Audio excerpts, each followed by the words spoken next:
Carta aos Coríntios, onde foi trago uma prévia dessa leitura pelo presbítero Wesley Henrique. Primeira carta aos Coríntios, capítulo 12.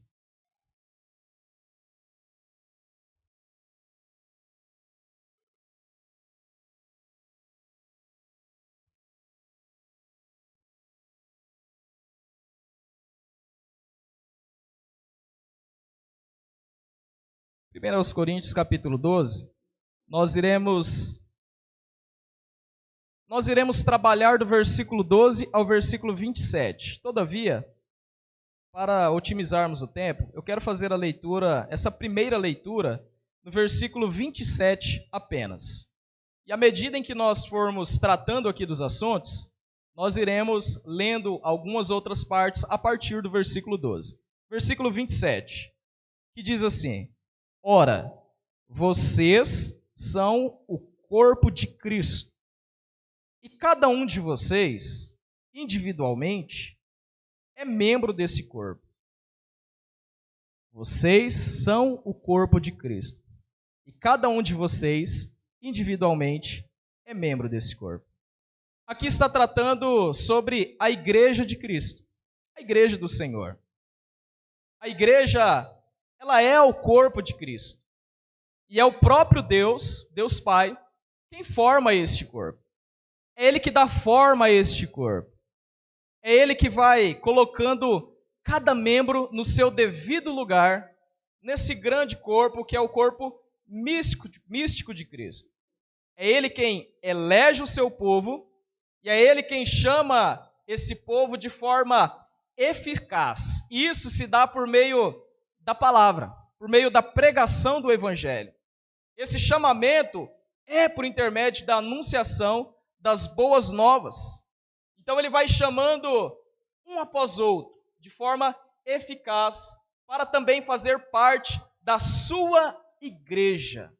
Igreja arregimentada pelo próprio Deus, que preserva essa igreja até que Ele possa concluir essa obra iniciada em nossa vida. A igreja, então, é o corpo de Cristo. E há algo muito interessante. Aqui o apóstolo Paulo vem trazendo esse comparativo, porque há um cuidado com o corpo. Da mesma maneira em que nós amamos o nosso próprio corpo, da mesma maneira em que uma pessoa cuida do seu próprio corpo, preserva o seu próprio corpo, da mesma maneira em que essa pessoa alimenta o seu corpo, sustenta o seu corpo, assim também é Deus, assim também é Cristo. Ele também ama esse corpo, ele também preserva, alimenta e ainda mais, ele santifica esse corpo. A igreja, portanto, nós podemos dizer que ela é a presença de Cristo no mundo de forma representativa. Ora, Cristo é a cabeça desse corpo. Quando nós nos movemos naquilo que Ele quer, na direção em que Ele quer, na direção em que Ele nos ordena, nós estamos então representando a Cristo na terra. Estamos exercendo a vontade de Cristo na terra, como bons imitadores dele. E Paulo, então, aqui ele utiliza-se dessa comparação, porque ela é considerada uma das mais completas para descrever a igreja. E nós vamos aprender aqui, ao longo desse texto, e eu não quero me demorar muito por motivo de haver uma outra ministração, mas nós vamos aprender 3 grandes verdades dentro desse texto. Primeiro, do versículo 12 ao 13, nós iremos falar sobre a unidade do corpo. Do versículo 14 ao versículo 20, nós iremos falar sobre a diversidade desse corpo. E do versículo 21 ao 27, nós iremos então trabalhar sobre a mutualidade do corpo de Cristo. E agora eu quero que você acompanhe comigo a leitura do versículo 12 e versículo 13, que nós iremos falar então aqui em primeiro lugar sobre a unidade desse corpo. Versículo 12 diz assim: Ora, assim como o corpo é uma unidade, embora tenha muitos membros, e todos os membros, mesmo sendo muitos, formam um só corpo, assim também com respeito a Cristo. Assim também com respeito a Cristo. Pois em um só corpo, todos nós fomos batizados em um único Espírito, quer judeus, quer gregos, quer escravos, quer livres. E a todos nós foi dado beber de um único Espírito. Então nós podemos ver aqui a primeira característica do corpo, que é justamente a unidade. E essa, na verdade, é a principal característica de um corpo. Um corpo, ele só é corpo quando todos os membros estão ligados, quando todas as partes estão unidas. Só que, trazendo agora para o corpo enquanto igreja de Cristo, ou a igreja enquanto corpo de Cristo, nós precisamos entender algo que eu falei a princípio. Que esse corpo místico, ele não está apenas em um local. Os membros desse corpo não são denominacionais. Esse corpo de Cristo não é uma unidade denominacional, mas espiritual. Embora nós somos matéria, embora nós somos corpo físico, nós pertencemos a um corpo místico, a um corpo espiritual. Todos aqueles que ressuscitaram com Cristo para uma nova vida, que foram regenerados, que nasceram de novo, fazem parte desse mesmo corpo. Todos aqueles que receberam essa nova vida em Cristo Jesus, ressuscitaram com Cristo, estão inseridos nesse corpo místico. É por isso que isso significa nós afirmarmos que não é denominacional esse corpo. Que não existe um corpo de Cristo para cada denominação ou igreja enquanto instituição aqui na Terra. Não existem vários corpos de Cristo. Não existe um corpo de Cristo para os presbiterianos, quer seja renovado, Brasil independente, enfim. Não existe outro corpo de Cristo para os batistas. Não existe outro corpo de Cristo para os metodistas. E assim por diante. Existe apenas um corpo de Cristo, composto por todos aqueles que foram comprados com o alto preço do sangue de Jesus, que foi vertido na cruz do Calvário. Nós precisamos ter esse entendimento. Nós precisamos jogar por terra, então, esses muros de separação que são criados ao longo do tempo. Nós não podemos pregar como que se, olha, para você fazer parte do corpo de Cristo, para você receber algum favor divino, para você ser mais aceito por Deus, ou quem sabe ter a sua salvação confirmada, adquirida, você precisa fazer parte da denominação A, B ou C. Não, queridos. Não podemos ter esse entendimento e não podemos nos deixar ser levados por esse entendimento. Todos aqueles que foram comprados pelo alto preço do sangue de Cristo, que foram regenerados, fazem parte de um mesmo corpo. E é muito interessante, porque assim como o sangue unifica todas as partes do corpo humano, do ser humano, o sangue de Cristo também fornece vida a todos os membros desse corpo místico. O sangue de Cristo também alimenta todos esses membros do corpo místico de Cristo. Assim como o sangue, ele é o alimento que unifica, o elemento que unifica o nosso corpo, assim o sangue de Cristo nos torna um, para a glória do teu nome, do nome dele. Ninguém pode fazer parte desse corpo místico de Cristo sem primeiro se apropriar dos benefícios na morte de Cristo e do seu sangue que foi vertido na cruz do Calvário.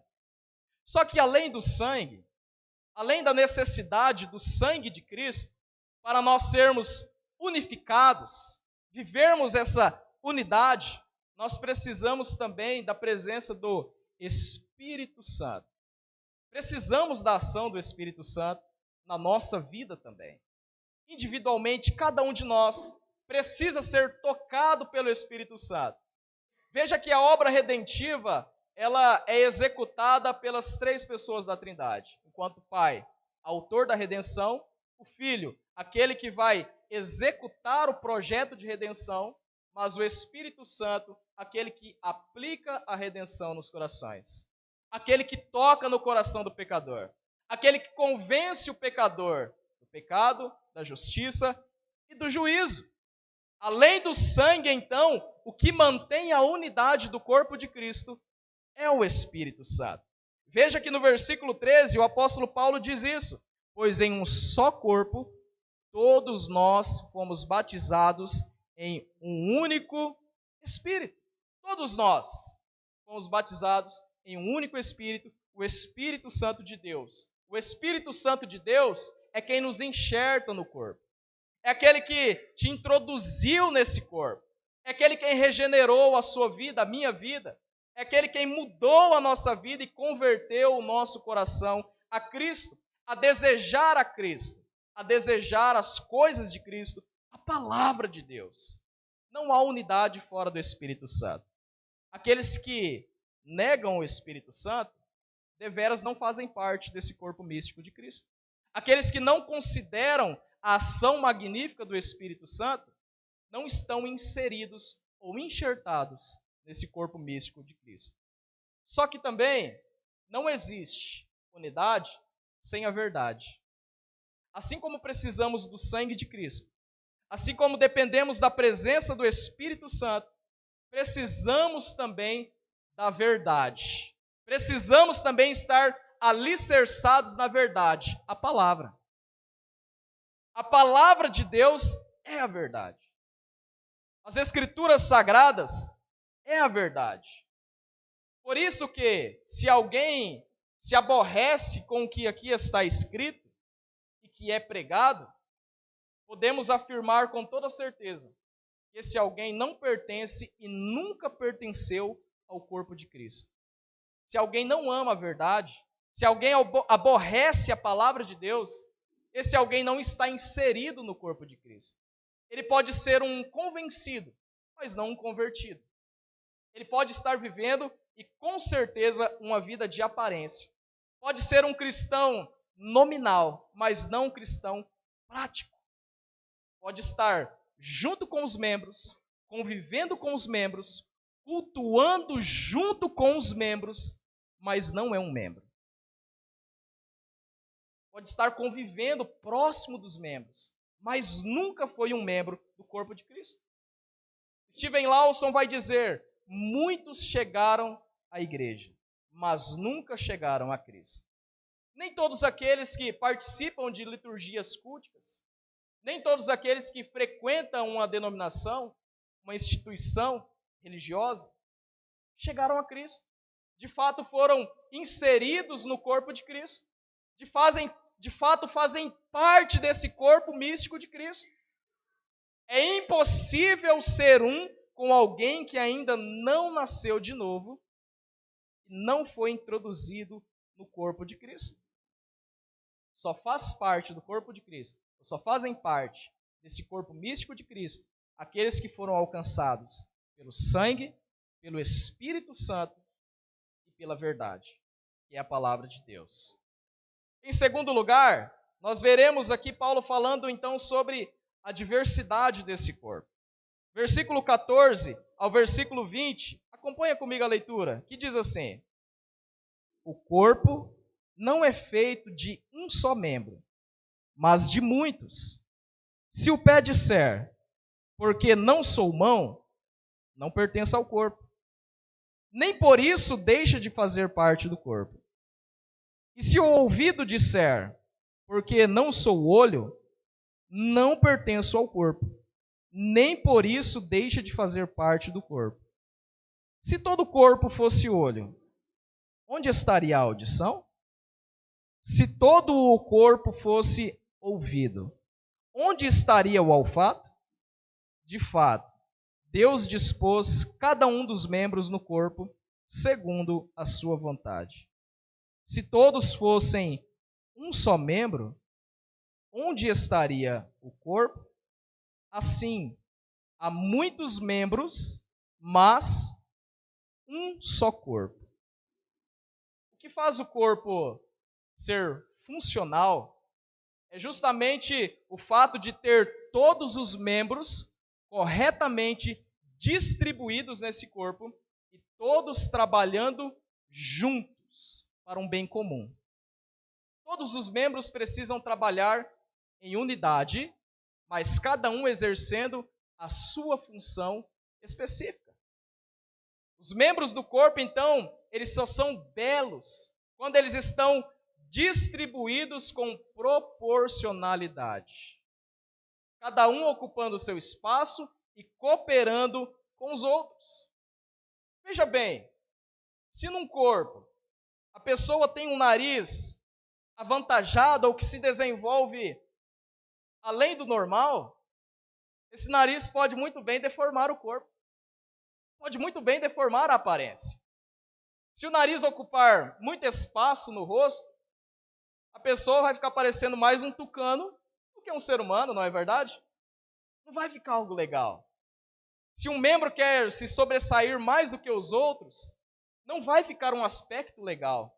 Um nariz muito grande, as orelhas muito avantajadas, que ocupem muito espaço naquele rosto, vai ficar algo muito desproporcional. É por isso que os membros precisam ter proporcionalidade.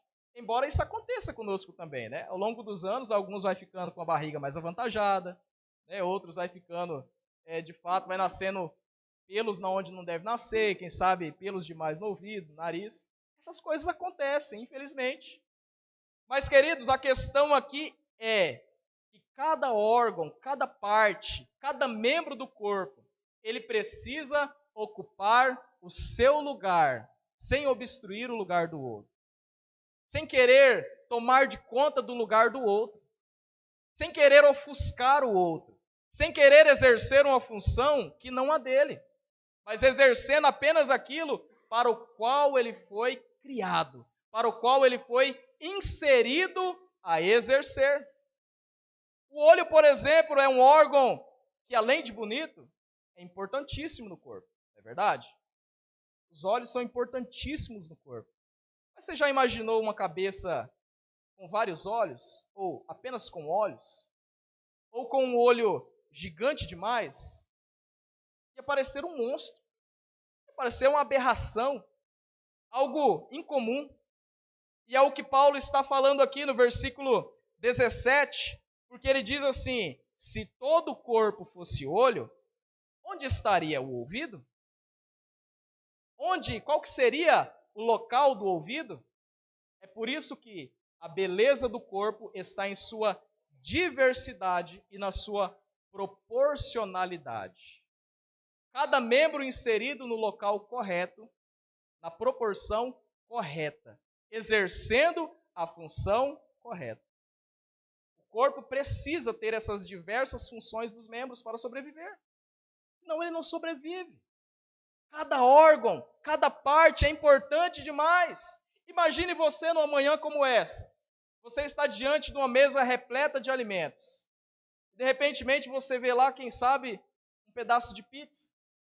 Alguém te oferece aquele pedaço de pizza.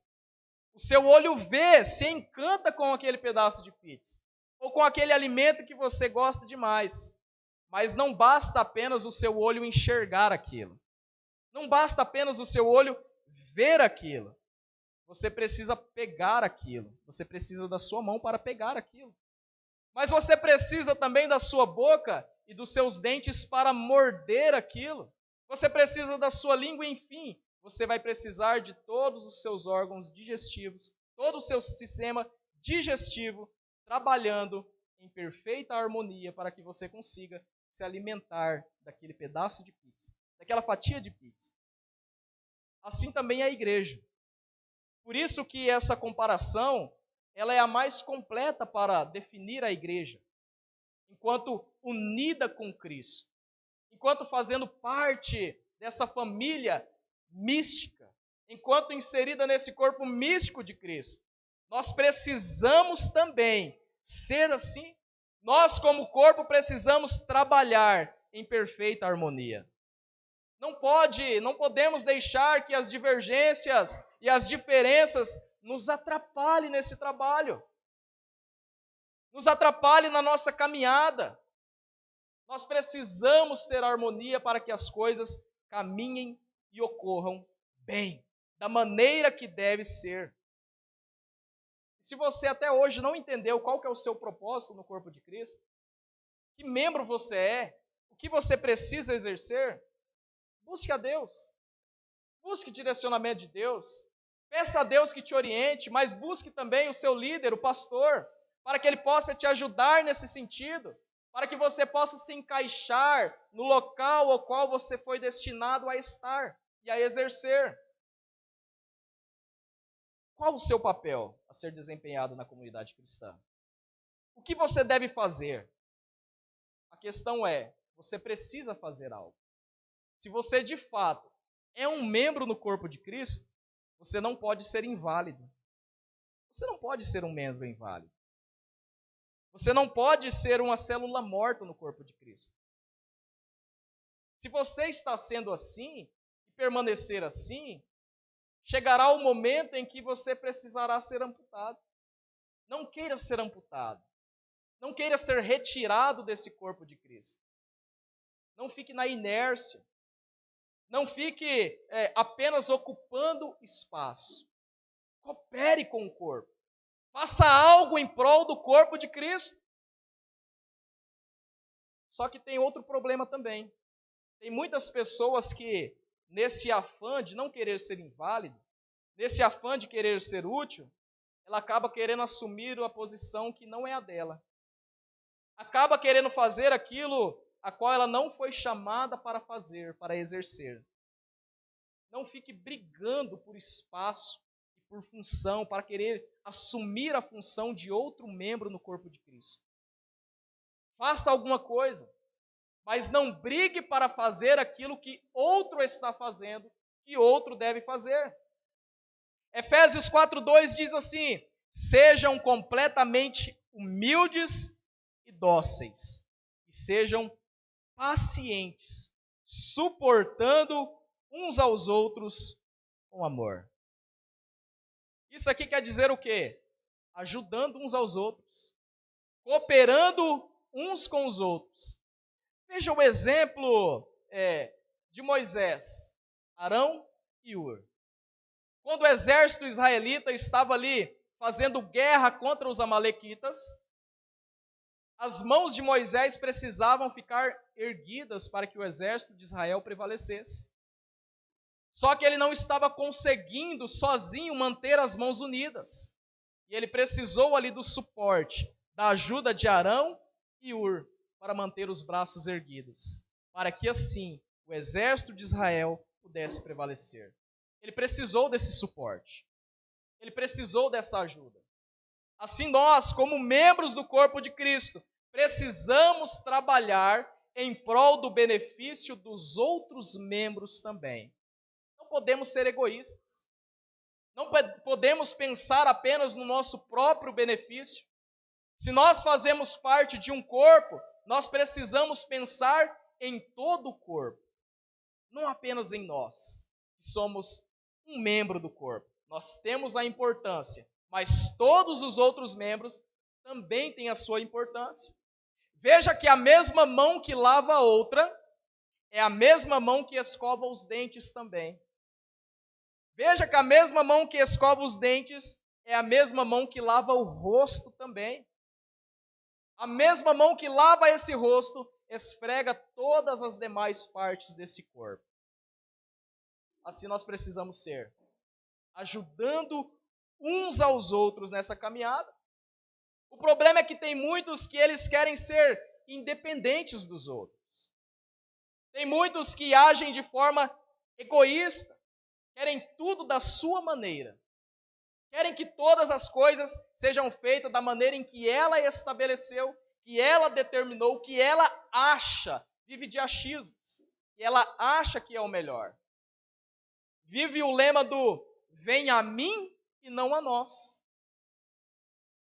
está centralizando as coisas somente nela. E agora esse tipo de pessoa, ela não se comporta como um membro inválido ou como uma célula morta.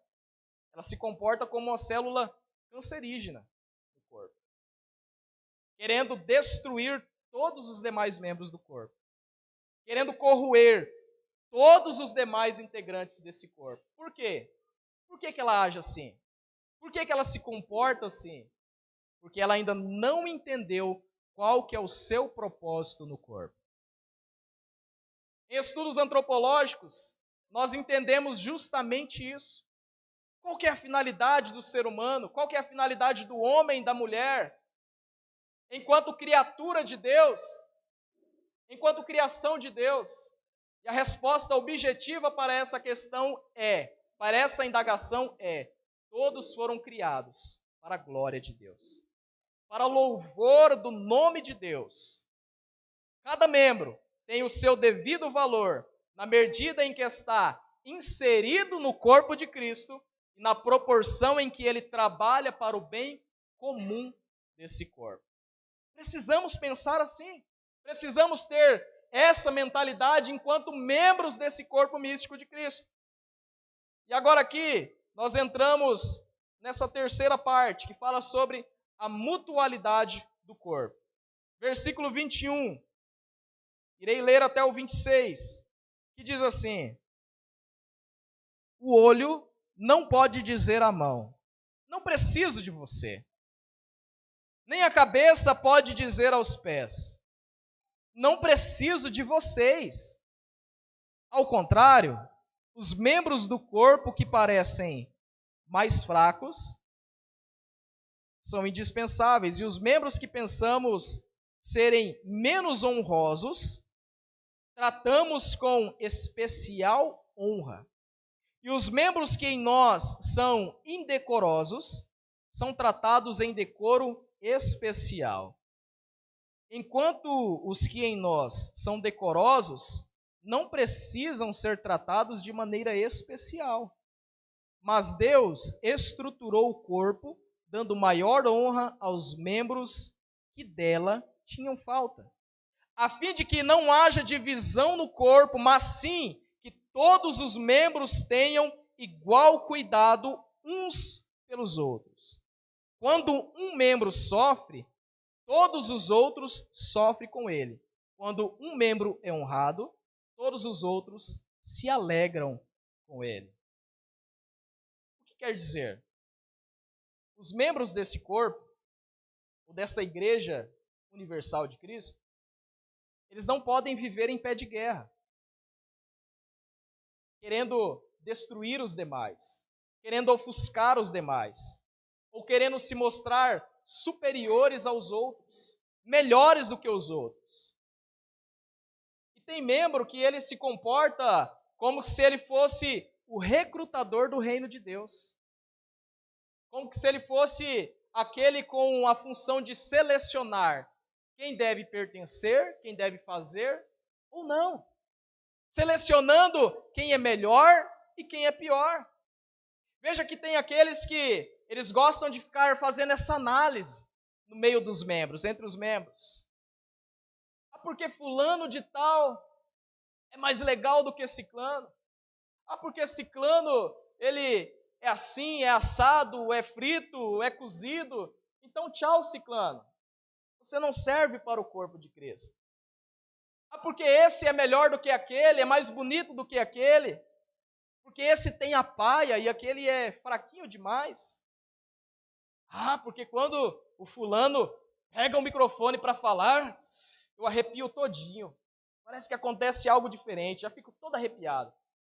Mas quando o Beltrano pega, ai, tadinho dele, querendo ser um recrutador do reino de Deus. Mas veja, pela palavra de Deus, o recrutador é o próprio Deus. E o cabeça, aquele que organiza esses membros, é Cristo e não nós. Quem recruta é Deus. Quem direciona é Cristo Jesus. Quem dá as coordenadas é o cabeça, Cristo Jesus. João 6,37 diz assim: todo o que o Pai me der, recrutador, virá a mim. E quem vier a mim, eu jamais rejeitarei. Jamais desprezarei um membro que o Pai enviou a mim. Jamais tornarei insignificante um membro que o Pai trouxe a mim, recrutou a mim. Deus coloca cada um no corpo como lhe apraz, como Ele quer, como Ele deseja. E cada um precisa exercer a função que Deus quer que ele exerça dentro desse corpo místico de Cristo. Por isso que a igreja de Deus, a igreja de Cristo, ela não deve ser lugar para disputas. E ela não tem espaço para disputa de prestígios. Quem é melhor ou quem é pior? A igreja ela não deve ser uma feira de vaidades. Não deve ser assim. Nenhum membro ele pode se envaidecer porque recebeu um dom ou um talento que o outro não tem, porque ele exerce algo que o outro não sabe exercer. Que o outro, quem sabe, não foi chamado para exercer, porque ele é um membro diferente, ele tem qualidades diferentes. O propósito do dom que Deus concede a cada membro do corpo é para a edificação do próprio corpo. É para o crescimento do próprio corpo e não para a demonstração de uma pretensa espiritualidade. Não para querer se mostrar mais espiritual, mais religioso, mais santo, melhor do que os outros, menos pecador do que os outros. Nós não estamos disputando ou competindo com alguém na igreja. A igreja, o corpo de Cristo, não é lugar para competição, mas para cooperação. Nós precisamos cooperar uns com os outros. Versículo 26, que é o último que nós lemos, diz assim: quando um membro sofre, todos os outros sofrem com ele. Quando um membro é honrado, todos os outros se alegram com ele. O que nós entendemos com isso? Que nós precisamos ter empatia, tanto na alegria quanto na tristeza. Empatia é diferente de simpatia, de ser simpático apenas, de demonstrar apenas um sorriso no rosto. Empatia vai além disso. Empatia faz com que a gente queira ajudar aquela pessoa, estar com aquela pessoa, entender o problema daquela pessoa e oferecer uma mão amiga para aquela pessoa. Isso é empatia. Nós precisamos ter empatia. Só que há uma problemática nisso. Para muitos é mais fácil chorar com os que choram do que se alegrar com aqueles que se alegram. Para muitos há essa dificuldade. São poucas as pessoas que têm essa capacidade de celebrar com a conquista do outro, com a vitória do outro, com a bênção do outro. Por que muitos membros possuem essa dificuldade? Por que muitas pessoas possuem essa dificuldade de celebrar a alegria do outro? Porque muitos estão centrados no eu. Muitos estão vivendo de forma egoísta, preocupando-se apenas consigo mesmo e não com todo o corpo. Então, e não com os outros membros desse corpo. Mas o bem-estar de cada membro, de cada irmão, precisa nos alegrar também. As tristezas dos irmãos precisa nos deixar também tristes, mas a alegria desses irmãos precisa nos deixar alegres. Em Romanos 12:15, o apóstolo Paulo vai escrever dizendo: alegrem-se com os que se alegram. Não é chorem com os que se alegrem. É alegre-se com os que se alegram. E chorem com os que choram. Também não é se alegre com os que choram. O problema é que, muitas das vezes, as pessoas acabam invertendo essa questão. Muitas pessoas se entristecem com os que se alegram, mas se alegram com os que choram. Por que disso? Em Parecis, nós estávamos participando de um aniversário. É um tanto quanto diferente, às vezes, de um local para outro.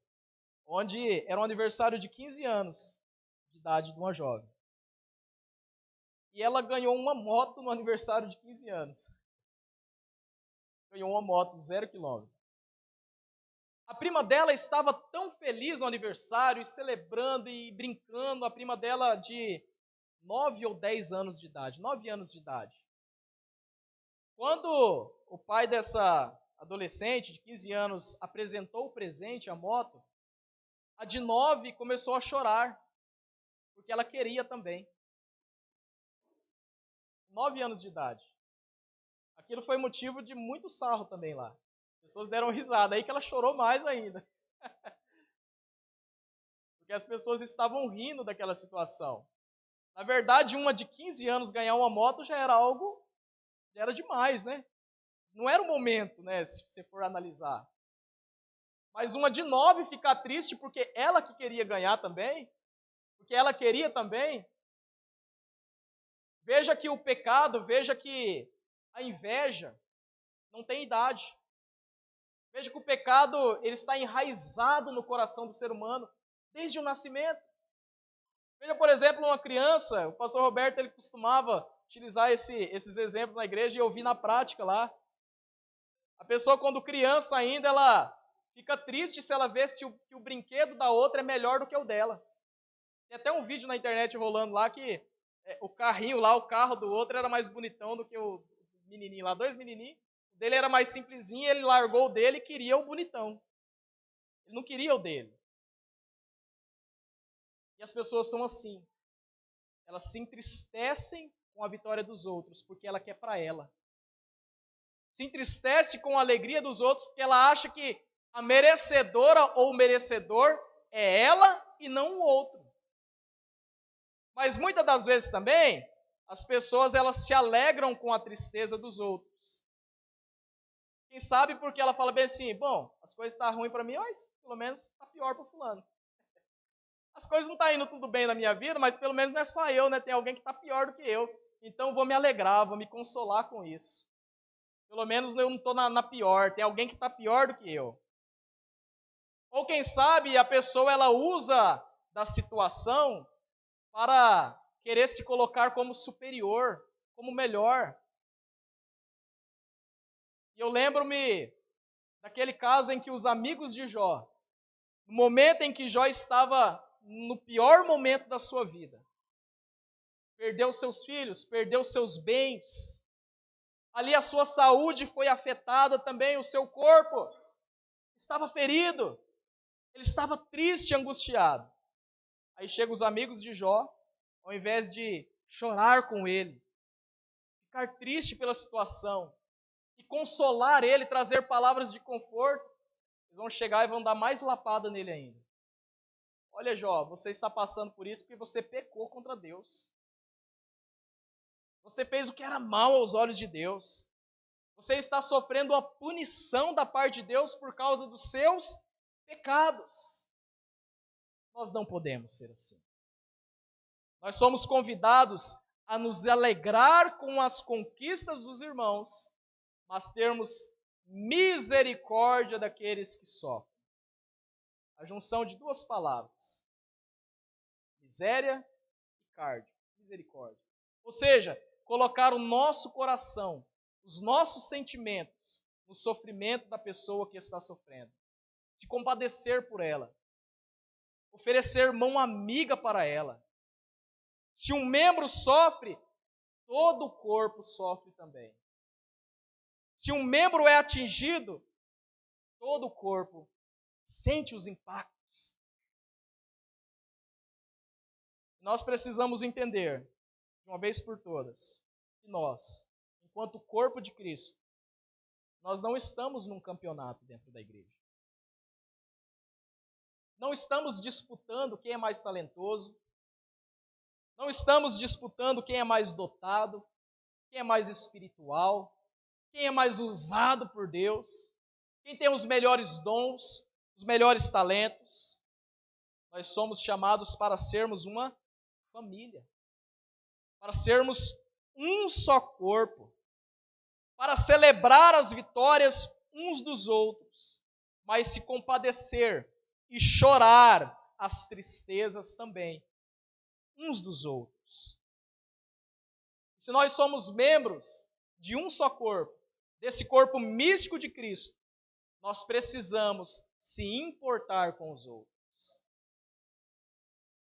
Veja, por exemplo, você, isso aconteceu comigo diversas vezes. Quando você dá aquela topada no seu dedinho mindinho do pé, em alguma quina. Eu faço isso demais em quina de porta, em quina de sofá, mas parece que eu sou desastrado para fazer isso. Alguma vez que aconteceu isso com você, o restante do seu corpo se alegrou? O restante do seu corpo ficou feliz quando você deu aquela topada acidental e doeu demais o seu dedinho? Você ficou feliz? Quem sabe até quebrou uma unha com essa topada? Quando eu era moleque, eu vivia arrancando unha do pé, jogando bola descalço. Jogando em calçada, arranquei demais. E era muito ruim. Quando isso acontece com você, ou aconteceu com você, você apontou para o seu dedinho, ou para aquele membro do seu corpo, e disse assim, ihu, se lascou. Ihu, se deu mal o dedinho. Viu só o que aconteceu com você? Eu tenho certeza que não. Tenho certeza que não. Em perfeita sanidade mental, você jamais faria isso. Jamais. Você não faz isso. Veja que Paulo então vai escrever aqui no versículo 27, dizendo, ora, vocês são o corpo de Cristo, e cada um de vocês, individualmente, é membro desse corpo. Se nós somos, cada um de nós, individualmente, membros de um mesmo corpo, nós precisamos nos amar mutuamente em submissão àquele que é o cabeça desse corpo, a saber, Cristo Jesus. Porque foi ele mesmo que em João 13:34 disse, um novo mandamento lhes dou. Amem-se uns aos outros. Como eu os amei, vocês devem amar-se uns aos outros. Amor mútuo. Este mandamento, este comando, vem justamente daquele que é o cabeça da igreja, que é cabeça sobre nós, que somos membros desse corpo, a saber, Cristo Jesus, nosso Senhor e Salvador. Amém? Queridos, nesse momento eu convido os irmãos a se colocarem de pé. Não vou gastar as 1h30, não. Amém? Quero fazer uma oração contigo. E reveja algumas coisas na sua vida. Se porventura você se encaixa em algo que foi dito aqui, ore a Deus. Peça ajuda para Deus, mas peça ajuda também para o seu líder espiritual, pastor da igreja. Para que você não fique desajustado nesse corpo místico de Cristo. Para que você não seja um membro inválido, mas para que você também não seja uma célula cancerígena, tentando destruir os demais membros desse corpo. Que o Senhor possa te ajudar nesse sentido. E assim eu tenho certeza, e agora eu falo especificamente, tenho certeza, que a segunda igreja presbiteriana renovada de Ji-Paraná vai ser muito edificada. E esse corpo, essa parte do corpo de Cristo, essa pequena parte do corpo de Cristo, irá crescer e muito, a partir do momento em que todos os membros entenderem definitivamente qual que é a sua parte a ser exercida. Qual que é o seu papel a ser exercido nessa parte do corpo de Cristo. Amém? Feche seus olhos nesse momento. Senhor Deus e eterno Pai, te agradecemos mais uma vez pelo privilégio de aqui estarmos, reunidos enquanto membros enquanto uma pequena parte desse corpo místico de Cristo. Parte essa que foi recrutada pelo próprio Senhor, que foi eleita pelo próprio Senhor, para fazermos a diferença nesse tempo, para vivermos de acordo com os comandos do cabeça que é Cristo Jesus neste tempo, para vivermos um cristianismo prático e não apenas de aparência, e para nos amarmos mutuamente, praticarmos o novo mandamento que o Senhor deixou para nós, igreja neste tempo. Senhor, tão somente o meu pedido é que o Senhor ajude a cada um de nós, em meio às nossas fragilidades, em meio às nossas limitações. Se porventura há algum membro doente espiritualmente, que não está conseguindo exercer a sua função para o qual foi chamado a exercer, que o Senhor entre com providência, que o Senhor possa trazer cura, restauração para essa pessoa, mas que o Senhor possa também conceder iluminação aos olhos do coração dessa pessoa, para que ela possa entender qual seja a vocação para ela, tanto individual quanto coletivamente, nessa parte do corpo de Cristo. E que assim nós possamos crescer a cada dia mais e sermos edificados para a glória do Teu nome. É o que assim nós oramos pedindo, em nome de Jesus. Amém. Amém, queridos? Nós vamos agora para o nosso café. Eu quero pedir aos irmãos o seguinte: nós vamos fazer da seguinte forma. Primeiro, criança e melhor idade. E as grávidas? As grávidas, temos aqui duas, né? Que a gente sabe, né? E as grávidas, crianças e os anciões. Depois nós mais novos, né, na sequência. Tá ok? De forma ordeira, fique à vontade. Daqui uns 20 minutos nós retornaremos para darmos continuidade para a nossa outra etapa. Fique à vontade, queridos, Deus abençoe. Quero já agradecer a todos que trouxeram ali a participação para que juntos possamos compartilhar. Deus abençoe. Amém?